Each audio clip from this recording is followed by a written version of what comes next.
Spostamento per i comuni alla preoccupazione per l'affluenza e costi. Zaia accetta ma critica il parere del Consiglio di Stato sul voto delle regionali in autunno. De Carlo lapidario, l'interpretazione della legge è chiara e la tensione resta alta sul candidato. Ed intanto Zaia invita ufficialmente il nuovo Papa in Veneto per trascorrere le vacanze a Lorenzago, ricordando i soggiorni in Cadore di Giovanni Paolo II e Benedetto XVI. Siamo stati aggrediti, non volevo uccidere, le parole di Badr Rouaji, uno dei due giovani in carcere per l'omicidio di Lorenzo Cristea, accoltellato a Castelfranco. Stamane l'incontro con il difensore. Torna alla zona rossa a Padova, ma non sarà più in stazione Arcella o Portello le zone più probabili in cui si intensificheranno i controlli. Da Lancia i primi cittadini della zona colpita dal maltempo, la solidarietà al sindaco di Valdagno tra gli indagati per la morte di padre e figlio inghiottiti nella voragine del Ponte dei Nori. Partita con l'alzabandiera e con gli onori ai caduti la 96esima adunata nazionale degli alpini. A Biella già tanti i veneti, una 3 giorni che Antenna 3 seguirà in diretta. Buonasera, ben ritrovati con l'edizione del Veneto dei nostri telegiornali. La politica in primo piano, il voto in autunno dopo il parere del Consiglio di Stato diventa terreno di nuova tensione tra Lega e Fratelli d'Italia. Intanto a Milano il governatore lombardo Fontana si dice sicuro che il Veneto andrà alla Lega. Ne prendo atto, le leggi si rispettano, dopodiché devo anche sottolineare che comunque questo governo ha prorogato con una legge tutti i comuni che sono stati eletti nel 2020, non all'ottobre come accade per noi, novembre 2025, ma andranno a votare con una proroga di più di 6 mesi nella primavera, quindi sarà aprile-maggio del 2026. 24 ore dopo, lo Zaia post Consiglio di Stato è decisamente meno asettico rispetto al grazie della stringata nota successiva al parere che stronca ogni velleità di prorogare la Giunta al 2026. Rispettiamo la legge, dice il governatore, ma è chiaro che il colpo incassato fa male se lo stesso Zaia sembra voler accusare il governo di 2 pesi e 2 misure tra il via libera alla proroga del rinnovo delle amministrazioni comunali e il no alla regione. Di più. Io sono assolutamente preoccupato del fatto che mandando l'elezione alla regione da sola in autunno, che non è un periodo dove noi comunemente andiamo a votare, c'è un grande rischio di affluenza alle urne e quindi se ci fosse un calo di affluenza alle urne sarebbe questa la motivazione. E dall'altro dei costi, perché se avessimo messo assieme le elezioni comunali della primavera 2026 con le elezioni regionali che ci toccherà fare in autunno, avremmo sicuramente risparmiato un sacco di milioni di euro. E paradossalmente, ma ormai fino a un certo punto, la punzecchiatura a stretto giro non arriva soltanto dall'avversario naturale, il centrosinistra, che ha parlato della fine del surreale tentativo di giocare con la democrazia, ma anche dall'alleato sempre più scomodo, i meloniani. Il coordinatore veneto di Fratelli d'Italia, Luca De Carlo, ribadisce: l'interpretazione che arriva dal Consiglio è chiara. Ci sono contesti nei quali la proroga è ammessa e altri, come le regioni, nelle quali non è ammessa. Tradotto, è assurdo paragonare i comuni che gestiscono un potere limitato alle regioni che hanno ben altro peso su tutti i fronti e per le quali la legge vuole evitare concentrazioni di potere per troppo tempo. Frizioni che non si esauriscono perché, ora che almeno una finestra temporale c'è, il nodo candidato diventa sempre più stringente. A Milano il governatore della Lombardia, Attilio Fontana, azzarda: il Veneto io credo che debba rimanere alla Lega, credo che la cosa sia stata chiarita e credo che rimarrà alla Lega. Come se un accordo, insomma, fosse già in piedi. De Carlo replica: non capisco a che titolo parli Fontana, che non è né un dirigente apicale veneto né ha a che fare con i dirigenti provinciali del territorio. E chiudo con una battuta: verrebbe da dire che, come al solito, i conti della Lega si fanno a Milano. Ci sono tutti gli ingredienti, insomma, per settimane di fuoco. Stanno litigando a schiaffoni tutti i giorni. Il Consiglio regionale è un osservatorio incredibile, numeri legali che vengono fatti mancare, commissioni che non si riescono a fare, assessori che non presidiano le sedute, cioè che la maggioranza sia non soltanto alla fine della legislatura ma anche alla fine di una stagione politica mi sembra molto evidente. Ma Camani sa bene che la quadra deve essere trovata anche nel centro-sinistra, perché i tentativi andati a vuoto su Antonella Viola e Achille Variati raccontano anche qui di un campanello d'allarme. Stiamo definendo, concludendo il programma elettorale, abbiamo consultato i nostri iscritti, simpatizzanti elettori nella giornata delle primarie delle idee e dunque ci manca solo scegliere la candidata o il candidato e siamo prontissimi per la competizione elettorale. Ed intanto Zaia invita ufficialmente il nuovo Papa in Veneto per trascorrere le vacanze a Lorenzago di Cadore, ricordando i soggiorni di Giovanni Paolo II e Papa Ratzinger. È invitato alla grande, ma aggiungerei anche di più, che c'è una una struttura per le vacanze estive a Lorenzago e sarebbe buona cosa riprendere questa tradizione di avere il Santo Padre in vacanza da noi. Tramontato il sogno di un Papa vicentino, il Veneto ora spera che il nuovo pontefice scelga la nostra regione per le vacanze, come prima fecero Giovanni Paolo II e Benedetto XVI, e su Lorenzago, un piccolo paese del Cadore, si accesero i riflettori del mondo. Era il 1987 quando Papa Wojtyla soggiornò per la prima volta a Lorenzago, trascorrendovi le vacanze estive, primo pontefice a scegliere una meta fuori da Castel Gandolfo, e vi tornò per 6 estati, l'ultima nel 1998. Vacanze di preghiera e di riposo, ma anche giornate segnate dalla grande passione del Papa polacco per la montagna, con escursioni che lo videro salire fin sulla vetta del Peralba. In quella che venne chiamata Piccola Vaticano salì anche Papa Ratzinger, una volta sola nel 2007. Ed ora in Cadore si spera che anche Papa Leone XIV, che ha più volte parlato della sua passione per lo sport, tennis in particolare, ma anche per le lunghe passeggiate, possa scegliere la casa del seminario della diocesi di Treviso accanto al castello di Mirabello per trascorrere, quando sarà il momento, qualche giorno di vacanza. L'invito del presidente della regione è già partito. Certo, da quest'estate, perché noi non dobbiamo perdere tempo, quindi invitato ufficialmente. A Lorenzago non si vede l'ora di poter accogliere ancora un pontefice, qui dove tutto ricorda San Giovanni Paolo II, dal museo ai sentieri all'altare nel bosco, che nel 2014, guarda caso, fu inaugurato proprio dall'allora segretario di Stato Vaticano, Cardinale Parolin. Ed oggi siamo tornati a Schiavon per sentire come il Paese ha vissuto la mancata elezione del Cardinale Parolin. Ci dispiace come Paese, però sapevamo che era molto difficile perché non tanto tanti concorrenti ma tanta responsabilità. È stata una grande sorpresa questo Papa Prevost e credo che ci riserverà altre sorprese. Secondo me valorizzerà al meglio l'esperienza di Don Piero Parolin, perché tutti e due insieme sono un bel tandem, la bicicletta sta su bene. Leone XIV è il nuovo pontefice fino all'ultimo, subito dopo la fumata bianca, fino alla nomina ufficiale del sostituto di Francesco. L'intero paese di Schiavon aveva voluto pensare che il prescelto sarebbe stato il cardinale Pietro Parolin, ma a quanto pare lo Spirito Santo in conclave ha deciso diversamente e la comunità si è divisa tra delusione e speranza, come ha dichiarato anche Don Luigi Chemello, il parroco emerito di Schiavon. Penso che aveva tutte le carte in regola per diventare Papa, perché in poche parole ha costruito una rete, vorrei dire, di relazioni internazionali non indifferenti. Credo che continuerà questo lavoro. Si sono persi una buona occasione, però noi non siamo cardinali, non abbiamo potuto votare, perché se fossimo state noi dentro avremmo votato diversamente. Cosa volete che diciamo? Che ce l'aspettavamo e che dispiace tanto. Volevamo qualcuno da Veneto, da qui. Siamo delusi, ma siamo contenti di avere sempre con noi il nostro Don Piero. Lei dopo la fumata bianca che cosa ha pensato? Ero così emozionato che non riuscivo, con mia moglie a casa non riuscivo neanche a parlare, perché ho detto stavolta è fatta, e invece è come una massata, è come io sono tifoso del Vicenza, no? È come che il Vicenza avesse perso in casa. In tutto questo, all'indomani della nomina, Leone XIV ha già catturato l'attenzione, ponendo più e più volte l'accento su una parola che in tanti paesi manca come l'aria: pace. E addirittura lui ha parlato di una pace disarmata e disarmante. Ecco, finché lui faceva il discorso io mi sono commosso, ho pianto, ho pregato. La cronaca oggi: siamo stati aggrediti, sono le prime parole del 19enne in carcere per l'omicidio di Lorenzo Cristè, accoltellato a morte dopo una serata in discoteca a Castelfranco.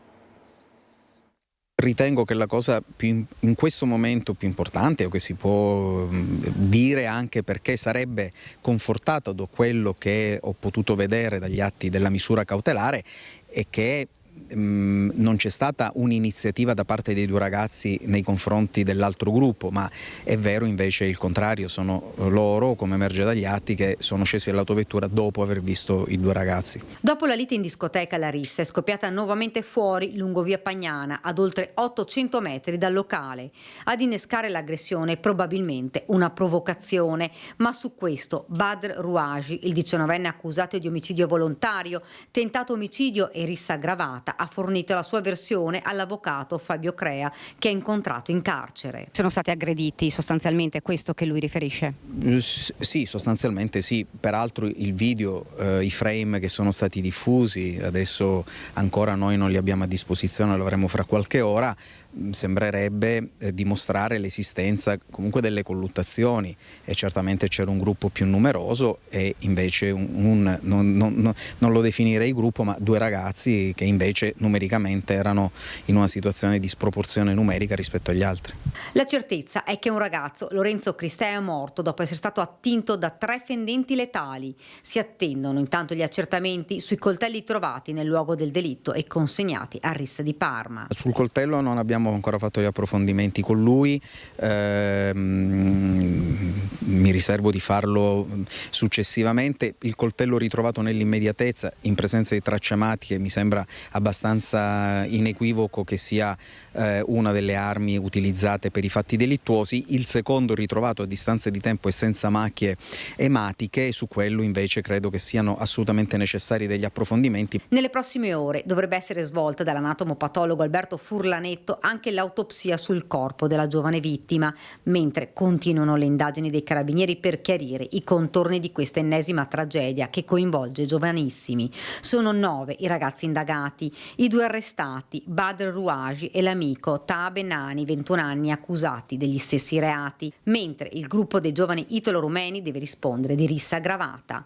Non sono state indagate le 2 giovani che al momento della tragedia erano rimaste in auto. Rispetto alla vittima ha detto qualcosa? Assolutamente dispiaciuto, non era qualcosa che si voleva che accadesse, anche se sul suo protagonismo delittuoso e sull'azione questo sarà necessario fare degli approfondimenti. E torna a Padova la zona rossa, ma non sarà più in stazione.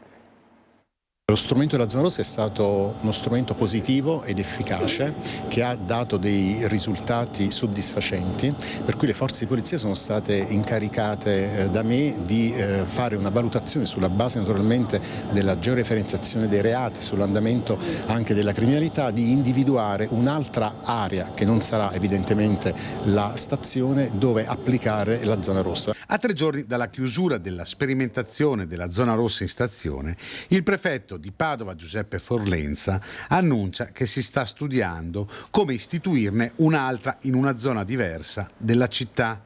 Non è chiaro ancora dove sarà Arcella e zona Portello, le 2 aree più probabili. La certezza arriverà però solo nella prossima settimana, dopo il COSP, il Comitato per la Sicurezza e l'Ordine Pubblico, la cui data non è ancora stata fissata. La prossima settimana convocherò a questo proposito un Comitato per l'Ordine e la Sicurezza Pubblica.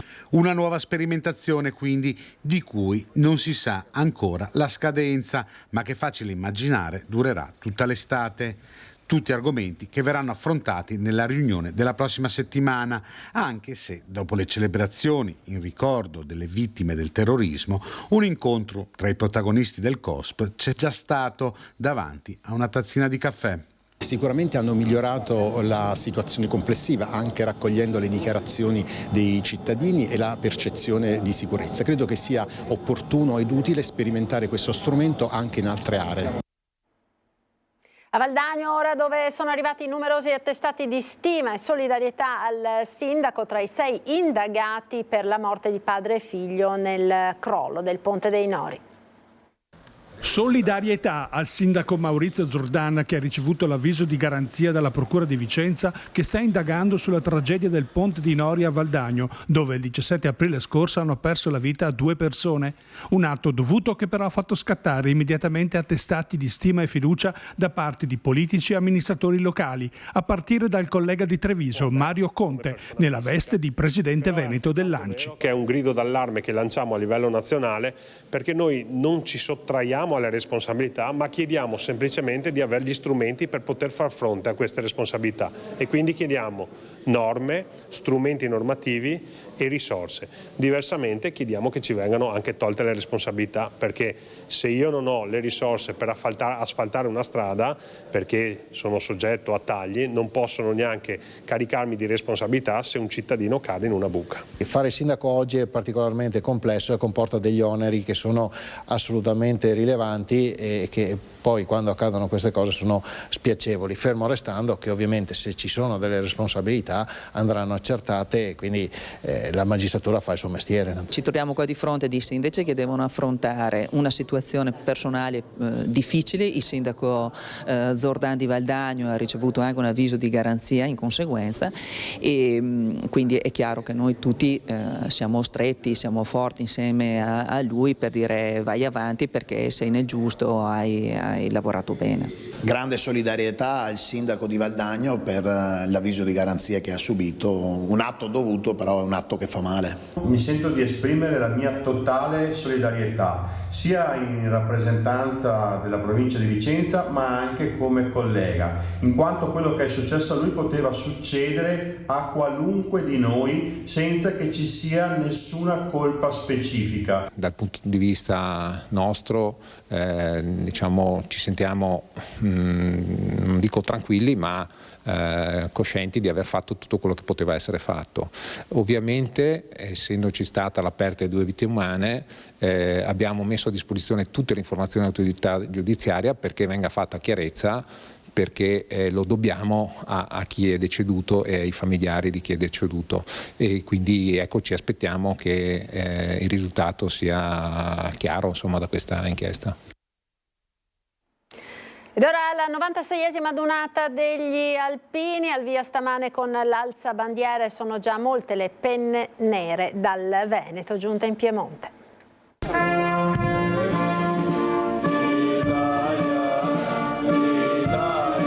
Si apre sotto la pioggia la 96esima adunata nazionale degli alpini, che sta portando a Biella decine di migliaia di penne nere. L'evento è iniziato con l'alzabandiera e con gli onori ai caduti, in un'atmosfera di grande emozione e di enorme aspettativa per quello che accadrà nei prossimi giorni. Negli occhi e nel cuore di tutti passano infatti ancora le immagini dell'adunata di Vicenza, considerata fra le più belle e gloriose di sempre. Se il buongiorno si vede dal mattino, nonostante la pioggia, veramente tanta gente presente, sia all'alzabandiera, sia qui all'onore ai caduti, sia durante la sfilata del trasferimento. Io credo che Biella ha dimostrato tutto il suo affetto agli alpini. Gli alpini, voglio dire, che già da oggi stanno contraccambiando veramente alla grande. Sarà una grande bella adunata, condivisa, fatta in amicizia, con quel segno di speranza che noi abbiamo lanciato per questa adunata. La dunata è il luogo di ritrovo di tanti veci che hanno servito la patria e vogliono rinsaldare i legami di amicizia straordinari creati durante la Naia. Ma è anche un momento fondamentale per gli alpini in armi, che ogni anno ricevono a Bassano del Grappa il cappello con la penna come simbolo di appartenenza. L'Associazione Nazionale degli Alpini è per noi fonte di gioia, di allegria, ma anche sono custodi dei nostri valori, ci ricordano da dove veniamo, ci ricordano qual è la nostra eredità, la nostra storia, quindi questa adunata è anche il modo per insaldare questi legami tra l'Associazione Nazionale Alpini, tra alpini che hanno servito con noi, insieme a noi, alpini in armi tanti anni fa, e per ricordarci quanto è bello portare il cappello con la penna. Taglio del nastro anche per la Cittadella degli Alpini, uno spazio di 20.000 metri quadrati allestito dalle truppe alpine per illustrare gli equipaggiamenti storici e moderni del corpo, dagli elicotteri ai droni. Tanti alpini stanno partendo dal Veneto proprio in queste ore. C'è chi va a Biella in auto, in camper, con i bus organizzati e con mezzi molto più spartani. Ma tutti sono accomunati dal grande spirito delle penne nere, spirito di sacrificio, di appartenenza, di solidarietà e, perché no, di convivialità. La grande festa delle penne nere, come sempre Antena 3 ve la racconterà in diretta a partire da questa sera nel TG di Treviso. Domani sera si entra poi nel vivo, avremo dei collegamenti nel corso di tutta la giornata per gli eventi appunto previsti per domani, e poi alle 21 una prima serata dedicata agli alpini. Poi domenica la giornata clou con la diretta a partire dalle 7:30 del mattino e per tutto il giorno. Il racconto dello sfinamento delle penne nere fino al passaggio della stecca. È tutto per questa edizione, grazie per essere stati con noi, a tutti una buona serata. Subito dopo la sigla, come sempre, le previsioni del tempo con il nostro meteo. Arrivederci.